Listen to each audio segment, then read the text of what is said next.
Good morning students. हमने last video में पढ़ा था कि शेयर्स में पैसा किन इंस्टॉलमेंट में और किस किस नाम से मंगवाया जा सकता है। हम आज अपने थर्ड वीडियो में उसके अकाउंटिंग ट्रीटमेंट को पढ़ेंगे। सबसे पहले मैं एप्लीकेशन की बात करूंगी। एप्लीकेशन हमें पता है, जब शेयर होल्डर पैसे लेके आता है हमसे हमारे शेयर्स के लिए एप्लीकेशन करता है, तो हम सबसे पहले एंट्री करेंगे bank account debit to share application account. हम यहाँ ध्यान रखेंगे कि शेयर होल्डर की जो शेयर प्राप्त करने की एक प्रोसेस होती है। सबसे पहले क्या होता है, सबसे पहले वो बैंक में एप्लीकेशन फॉर्म के साथ पैसे लेके आता है। एप्लीकेशन फॉर्म जमा करवाता है कि मुझे इतने शेयर्स चाहिए और इतनी ये मेरी अमाउंट है, एप्लीकेशन की जो भी है ये मुझे चाहिए, तो वो बैंक में पैसा जमा करेगा। तो हमारा जो बैंक है वो क्या करेगा, उसे शेयर एप्लीकेशन अकाउंट में फिक्स कर देगा। एंट्री करेंगे bank account debit to share application account, और इसकी नरेशन होगी being application money receive. Then 15 से 30 दिनों के अंदर अंदर हम इस अकाउंट से पैसा निकाल के उसे कैपिटल अकाउंट में ट्रांसफर करेंगे। उसकी एंट्री होगी शेयर एप्लीकेशन पहले क्रेडिट हुआ था और अब ये खाता खाली होने वाला है, तो हमें इसकी कोई जरूरत नहीं है, तो क्रेडिट के इफेक्ट को कम करने के लिए हम इसको डेबिट कर देंगे student. Then it will be share application account debit to share capital account. Narration will be as follow: being amount transferred. Student, हमें एक बात को बहुत ज़्यादा ध्यान में रखना होगा कि ये एक जो एप्लीकेशंस की सर्कमस्टेंस है, यही एक ऐसी अकेली ऐसी होगी जिसमें बैंक की एंट्री है वो पहले होगी और जो हमारी ट्रांसफर की एंट्रियां हैं वो बाद में होंगी। उसके बाद जो हम अलॉटमेंट करेंगे, देन हम फर्स्ट कॉल करेंगे, देन हम सेकंड कॉल, या मैनी मच जितनी भी कॉल्स होंगी वो सारी की सारी सेम चलेंगी, नाम बदलते जाएंगे। एप्लीकेशन में मैं फिर से रिपीट कर रही हूँ, bank account debit to share application account, share application account debit to share capital account. Then मैं अलॉटमेंट की तरफ जा रही हूँ।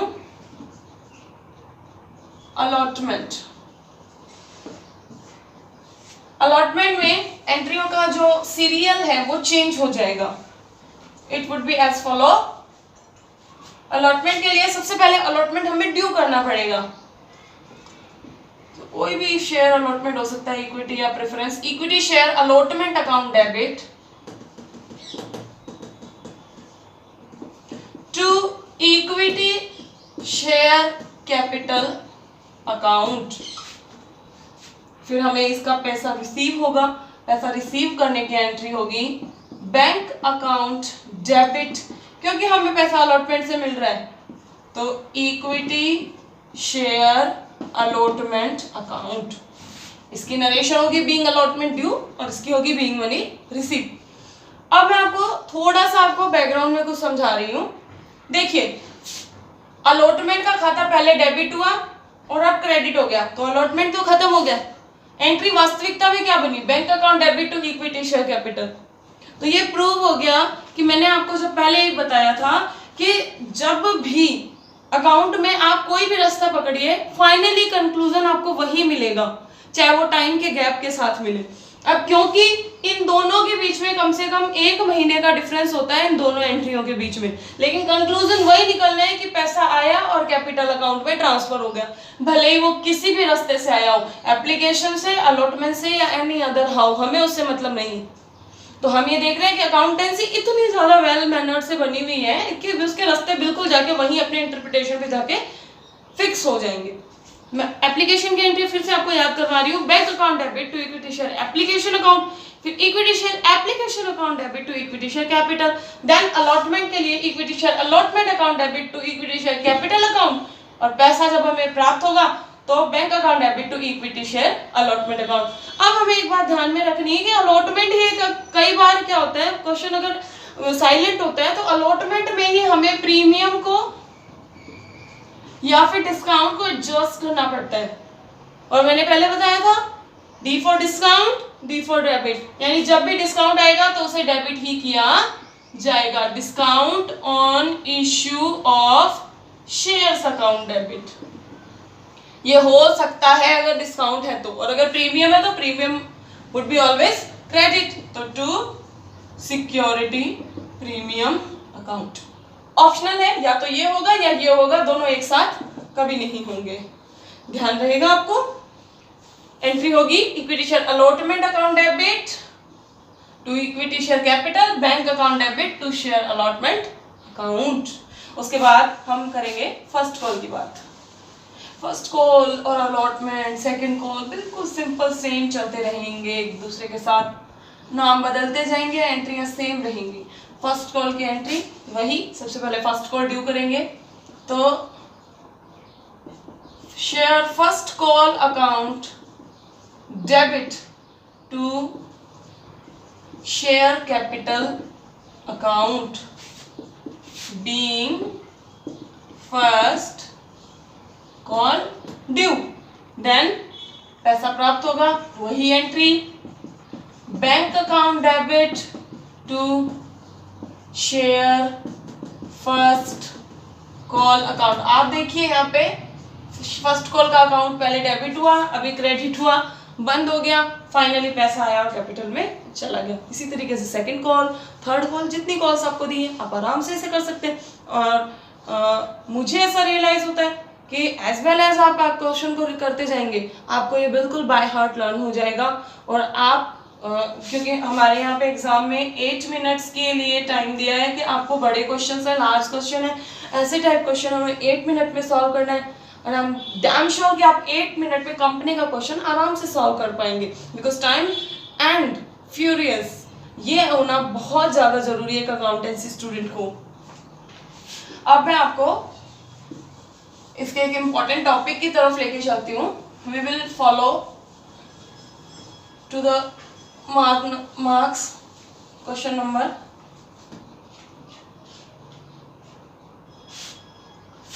2 मार्क्स का एक क्वेश्चन है, वो पुट होता है एग्जाम में।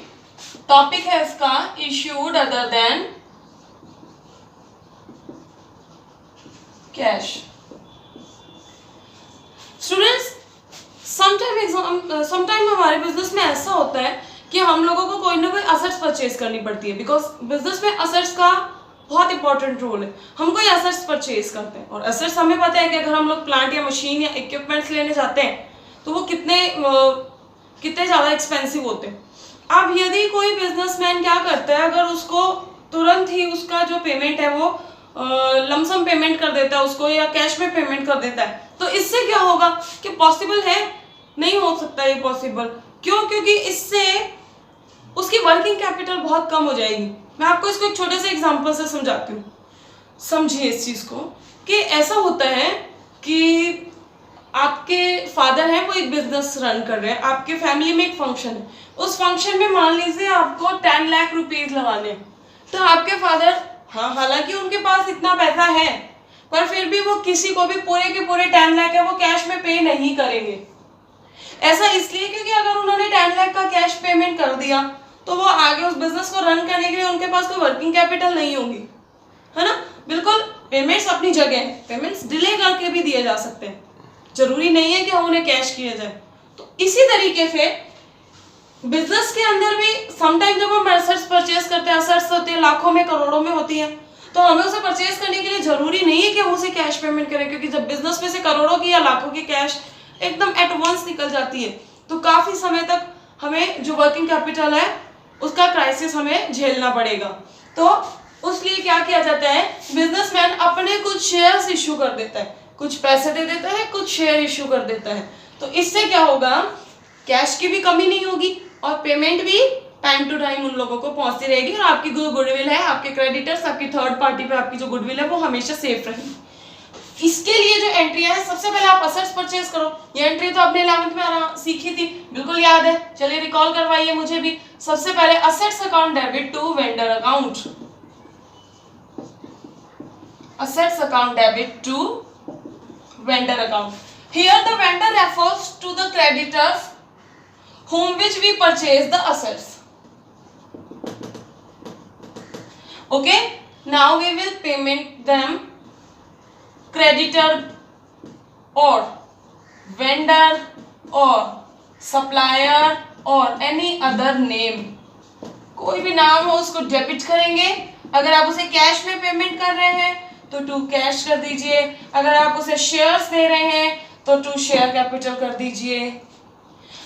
अब वापस रिपीट कर रही हूँ, assets account debit to vendor account, फिर vendor account debit to cash और 2 कैपिटल। जितना कैश पेमेंट कर रहे हो, कई बार पार्टली कैश में किया जाता है और पार्टली कैपिटल में किया जाता है, तो जितना कैश में कर रहे हो वो 2 कैश कर दो, जितना आप कैपिटल में कर रहे हो 2 कैपिटल कर दो। अब यहाँ पे क्वेश्चन ये राइज होता है कि हम इन्हें कितने शेयर्स इश्यू करेंगे। तो इसके लिए एक छोटा सा फॉर्मूला है, शेयर्स टू बी इश्यूड, सबसे पहले ड्यू अमाउंट अपॉन में इश्यूड प्राइस पर शेयर। बहुत इंपॉर्टेंट है, आप इसको नोट कर लीजिए, इश्यूड प्राइस पर शेयर। क्यों ना इसका एक क्वेश्चन करते हैं हम लोग। चलिए इस क्वेश्चन को हम ऐसे कर लेते हैं कि मान लीजिए हमने 10 लाख रुपीस की कोई असेट्स परचेज करी है, ठीक है, और हमने उसका 50% जो है वो कैश पेमेंट किया है और बाकी के 50% के लिए हम उन्हें शेयर्स इश्यू करेंगे। पास द नेसेसरी जर्नल एंट्री। तो आपको मैं सबसे पहले पहचान बता देती हूँ कि अगर ये टॉपिक आ गया तो आपको वहां पे कोई शोर नहीं मचाएगा कि इश्यूड अदर देन का कैश आया। आपको खुद को पहचान करनी पड़ेगी। उसकी पहचान करने के लिए हम देखेंगे सबसे पहले तो वो कोई असेट्स परचेज कर रहा है, देन वो उसके लिए शेयर्स भी इशू कर रहा है। इतना बहुत है ये समझने के लिए कि इशूड अदर देन कैश का क्वेश्चन है।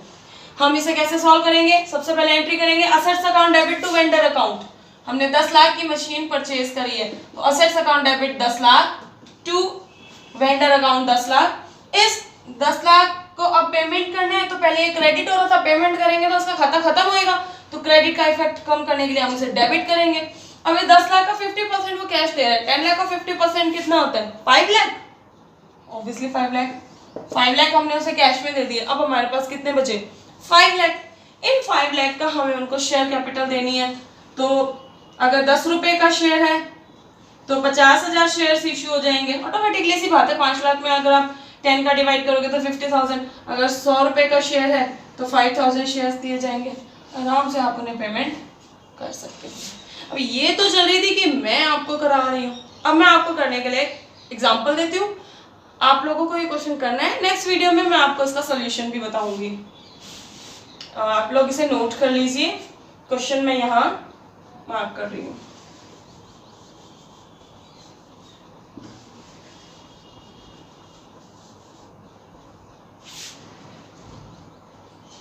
सोना limited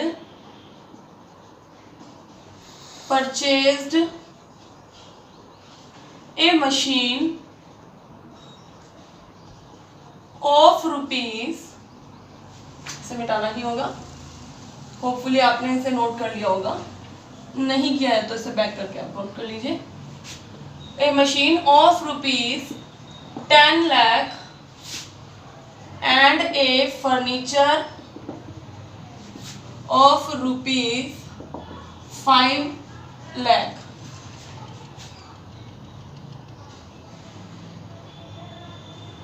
%40 of payment made in cash and remained in equity share of ₹10 each at 20% premium. अब क्योंकि मैंने आपको अभी प्रीमियम के बारे में डिस्कशन नहीं किया है तो मैं आपको बता देती हूँ कि इश्यूड प्राइस से मतलब यही होता है कि आपका 10 रुपए का शेयर है, आप उसे कितने में इश्यू कर रहे हैं। 10 रुपए का शेयर है, 20% प्रीमियम है, 10 का 20 कितना होता है 2 रुपीज। 10 + 2 = 12। तो आप ड्यू अमाउंट में 12 से डिवाइड करिएगा, आपको आपकी शेयर इश्यूड मिल जाएगी। और दूसरी बात है प्रीमियम कहाँ आएगा, तो वही बात है, प्रीमियम है तो क्रेडिट हो जाएगा, डिस्काउंट है तो डेबिट हो जाएगा। कोई नई बात इसमें नहीं है। कल मैं आपको इसका सॉल्यूशन भी बताऊंगी। तो होपफुली आप ये क्वेश्चन आराम से करके रखेंगे। हम आपसे कल फिर से बात करेंगे। तब तक के लिए stay at home, stay healthy and be safe. Thank you.